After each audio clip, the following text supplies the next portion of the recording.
గోదావరి వరదలు ఉప్పొంగి ప్రవహించడంతో అంబేద్కర్ కోనసీమ జిల్లాను ముంచెత్తుతున్నాయి. అయితే ఇక్కడ చూస్తే లంక ప్రాంతాలన్నీ కూడా జలదిగ్బంధంలో చిక్కుకుంటున్నాయి. ఇక్కడ గోదావరి నదీ పరివాహక ప్రాంతంలో ఉన్న లంక గ్రామాలన్నీ కూడా పరిస్థితి చూసినట్లయితే అన్నింటిలోని కూడా మొత్తం అన్ని లంక గ్రామాలు కూడా ఇక్కడ వరద నీరు చుట్టుముట్టడం జరిగింది. ఇప్పుడు ప్రస్తుతం మనం ఇక్కడ చాకలపాలెం నుండి పశ్చిమ గోదావరి జిల్లాలోనికి కనకయ్యపాలెంకి వెళ్ళే మార్గంలో ఉన్నాము. ఇక్కడ చూసినట్లయితే కనకయ్య లంకలోని ఇక్కడ పరిస్థితి చూసినట్లయితే ఈ కనకయ్య లంక అంతా కూడా మొత్తం ఇక వరద నీరు రెండు కాజువేలు మునిగిపోవడంతో పడవలపైన వీళ్ళ ప్రయాణం కూడా సాగించడం జరుగుతున్నది.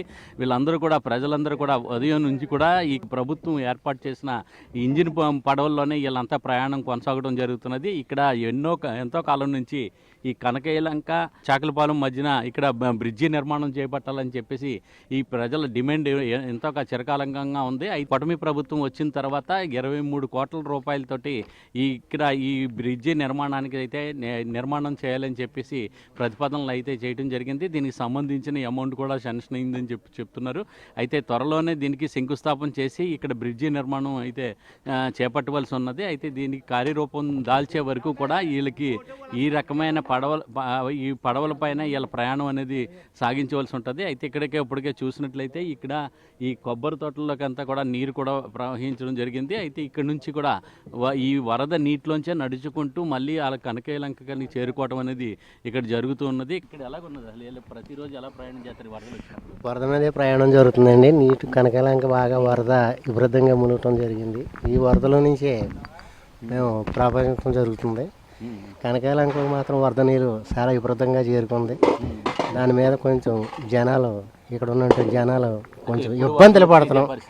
ఎప్పుడు వరదలు వచ్చినా కూడా ఇదే పరిస్థితి జరుగుతుంది. కానీ మా నిమ్మల రామనాయుడు గారు అయితే మటుకి ఈ సంవత్సరం ఇక్కడ వంతెన అనేది బ్రిడ్జి అనేది నిర్మాణం చేస్తామన్నారు. ఇంకా అవ్వలేదు, కానీ అవుద్ది. అలాగే ఎక్కడైనా హాస్పిటల్కి వెళ్ళాలన్నా సరే ఈ రాత్రి వేళలో కూడా వెళ్ళాలన్నా సరే ఇదే పరిస్థితి నెలకొంటుంది. ఇక్కడ చూడు వంట సామాన్లు అవన్నీ కూడా తెచ్చుకోవడానికి ఏది తీసుకురావాలనుకున్నా సరే ఇక్కడ చాకలపాలెం వచ్చి చాకలపాలెం నుంచి తీసుకుని మళ్ళీ ఈ విధంగా వరద నీటిలో వెళ్తూ ఇలా తీసుకెళ్ళవలసిన పరిస్థితి నెలకొంటుంది. దీంతో ప్రజలు చాలా ఇబ్బందులు పడుతున్నారు. అక్కడ బ్రిడ్జి నిర్మాణం చేసినట్లయితే మాకు ఈ రకమైన ఇబ్బందులు ఉండవని చెప్పేసి వీళ్ళంతా కూడా చెప్పడం జరుగుతున్నది. ఎలాగున్నదండి ఇక్కడ మీరు కనకయ్యలంకలోని ఏ విధమైన ఇబ్బందులు పడుతుంది? ఇబ్బందిగా ఉందండి. ఎక్కడి నుంచి ఎక్కడికి వెళ్తా ఉంటారు? ఇక్కడికండి సాగలపాలెం వెళ్తాం. ఇబ్బందిగా ఉందండి. మరి బ్రిడ్జ్ అయితే బాగుంటుంది కదండి. మరి అసలు మీరు ఏదైనా తెచ్చుకోవాలంటే ఎలాగ పరిస్థితి? అది బోట్ల మీద అండి, బోట్ల మీద అవునండి. ఎన్ని నెలలు ఉంటుంది ఇలాగా? బాగా ఉంటుందండి, 1 రోజులు ఉంటుందేమో అండి. 1 రోజులు మళ్ళీ వరదలు వస్తే 3 నెలలకి మళ్ళీ ఇలాగే ఇబ్బంది అండి. కనీసం మంచినీళ్ళు తెచ్చుకోవాలి. మంచినీళ్ళనే ఆ పక్క నుంచే తెచ్చుకోవాలండి, సాకలపాలెం నుంచి. వంట సామాగ్రి అన్నీనండి, ఇంకా నిత్యావసరస్తులన్నీ ఆ పక్క నుంచి తెచ్చుకోవాల్సి వస్తుంది. ఇబ్బందిగా ఉందండి. అంటే ఎన్నో ఏళ్ళగా ఈ రకంగా ఈ వరద నీటిలోనే పడవల మీద ప్రయాణం చేసినప్పుడు వరదలు వచ్చినప్పుడల్లా ఇదే ప్రయాణం చేయడంతో తమకు అలవాటు అయిపోయిందని చెప్పి వీళ్ళందరూ కూడా చెప్తుంది జరుగుతుంది. అయితే అయినప్పటికీ కూడా ఈ వరద నీటిలో ప్రమాదకర స్థాయిలో ఇక్కడ గోదావరి వరద ప్రవహిస్తున్నప్పటికీ కూడా ఇక్కడ ఇదే విధంగా తమ ప్రయాణాలు కొనసాగుతున్నాయని చెప్పేసి వీళ్ళందరూ కూడా చెప్పడం జరుగుతుంది. అంబేద్కర్ కోనసీమలోని గోదావరి నదీ పరివాహక ప్రాంతంలో ఉన్న లంక గ్రామాలు అన్నీ కూడా వరద నీరు చుట్టుముట్టడం జరిగింది. వీళ్ళందరూ కూడా ఈ లంక గ్రామాల్లోకి వెళ్ళాలంటే పడవలు దాటుకుని వెళ్ళవలసిన పరిస్థితి ఏర్పడుతుంది.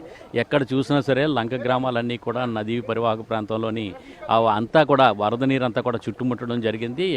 ఎక్కడికైనా ఈ గ్రామాల నుంచి బయటికి రాకపోకలు అంటే ఆ ప్రాంతాల లంక గ్రామాలకి అలాగే ఈ మైదాన ప్రాంతాలకి ఉన్న రాకపోకలకి అన్నింటికి కూడా నిలిచిపోవడం జరిగింది. కాజువేలు అన్నీ కూడా పూర్తిగా నిలిచిపోవడంతో ఇక్కడ లంక గ్రామాల పరిస్థితి ఎలాగున్నది అనేది మనం చూడవచ్చు. గోదావరి వరదలు వచ్చినప్పుడల్లా వాళ్ళకి ఇదే రకమైన పరిస్థితి ఏర్పడుతుంది. ఇంకా చూసినట్లయితే ప్రతి దగ్గర అంటే గంటి పెద్దపూడి గంటి అలాగే అక్కడ ఉన్న గ్రామాలన్నీ కూడా పూర్తిగా జలదిగ్బంధంలో చిక్కుకోవడం జరుగుతుంది. అలాగే ఇక్కడ చూసినట్లయితే అంబేద్కర్ కోనసీమ జిల్లాలోని పి గన్నవరంలోని ఎక్కువ లంక గ్రామాలన్నీ కూడా జలదిగ్బంధంలో చిక్కుకున్న పరిస్థితులు నెలకొంటున్నాయి. అయితే ఇక్కడ చూసినట్లయితే ప్రతిసారి కూడా ఇదే రకమైన పరిస్థితి నెలకొంటుంది. వరదలు వచ్చినప్పుడల్లా వీళ్ళకి 3 నెలల పాటు ఇదే రకమైన ఇబ్బందులు అయితే కలుగుతున్నాయని చెప్పేసి వీళ్ళందరూ కూడా చెప్పడం జరుగుతున్నది. అయినప్పటికీ కూడా వీళ్ళకి అలవాటు అయిపోతుందోటి ప్రతి వరదల సమయంలోని కూడా ఇదే రకంగాన ఇబ్బందులను ఎదుర్కొంటున్నారు వీళ్ళందరూ కూడా. రావులపాలెం ఓబలంక శివారులోని తోకలంక వద్ద గోదావరి ఉధృతానికి రహదారి దిగిపోవడం జరిగింది. దాంతో పడవల పైనే అక్కడ గ్రామానికి సంబంధించి ప్రయాణం అయితే సాగించడం జరుగుతుంది. అలాగే ఇక్కడ ఇంకా చూసినట్లయితే ముమ్మిడివరం నియోజకవర్గంలోని కూడా లంక గ్రామాలకు వరద నీరు ముప్పు వాటిల్లింది. ఇప్పటికే నీట మునిగిన పంట పొలాలన్నీ కూడా నీట మునగడం జరిగింది. ధవళేశ్వరం వద్ద రెండవ ప్రమాద హెచ్చరిక కొనసాగడంతో అధికార యంత్రాంగం తోటి పాటు లంక గ్రామాల వస్తువులు కూడా అప్రమత్తం కావడం జరిగింది. అలాగే గోదావరి ప్రవాహం ఉధృతంగా ఉండటంతో నాటు పడవలపైన ప్రయాణం చేస్తూ జరుగుతున్నది. ప్రభుత్వం ఏర్పాటు చేసిన మరపడవలను వినియోగించుకోవాలని చెప్పేసి అధికారులు విజ్ఞప్తి చేస్తున్నారు. సార్ ఎలాగున్నది ఇక్కడ మీకు చాకలపాలెం ఈ ప్రాంతాలంటే కోనసీమ ప్రాంతాలన్నీ ఎందుకు అంటే సార్ ఇక్కడ ప్రతి సంవత్సరం ఈ ప్రాబ్లం ఉంటుంది సార్. ఫ్లడ్ వచ్చినప్పుడల్లా వీళ్ళు చాలా ఇబ్బంది పడుతుంటామండి. ఎన్ని నెలలు ఉంటుంది ఇక్కడ మనకి ఆగస్టు నుంచి స్టార్ట్ అయితే అది నవంబర్ వరకు కూడా ఒక్కొక్కసారి ఉంటుందండి. దీనివల్ల ఏంటంటే ఇక్కడ పంటలు కూడా దెబ్బతింటుంటాయి. ముఖ్యంగా కొబ్బరి రైతులు చాలా ఇబ్బంది పడుతుంటారు. అలాగే అరటి తోటలని వేస్తుంటారు, పొగాకు, అదే మన తమలపాకు తోట కూడా వేస్తుంటారండి. వీళ్ళు ఈ వరదలు వచ్చినప్పుడు చాలా ఇబ్బంది పడుతుంటాం. మళ్ళీ దీనికి నష్టపరిహారం ఇస్తూ ఉంటారు, ఒకసారి ఇవ్వకపోతుంటారండి. దానివల్ల అదే రైతు చాలా నష్టపోతుంటాడు. ప్లస్ దీనికి ఏదైనా శాశ్వత పరిష్కారం ఉంటే బాగుంటుందండి. తెల్లారిసి నామలు దాటి పనులకి వెళ్తామండి. రాజువేలు మునిగిపోతున్నాయి కదా, అవునండి. ఏమి ఎత్తే బాగుంటుంది? బ్రిడ్జిలు ఎత్తే బాగుంటుందా? బ్రిడ్జి ఎత్తేనే బాగుంటుందండి. మరి సారా మరి మాకు బ్రిడ్జి సెలక్షన్ చేశారు, మరి ఏం చేస్తారో ఏంటో.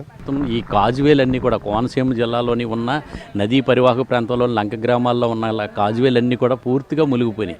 దాంతో ఇక లంక గ్రామాలకు వెళ్ళాలంటే రాకపోకలకి చాలా ఇబ్బందికరమైన పరిస్థితి ఏర్పడుతుంది.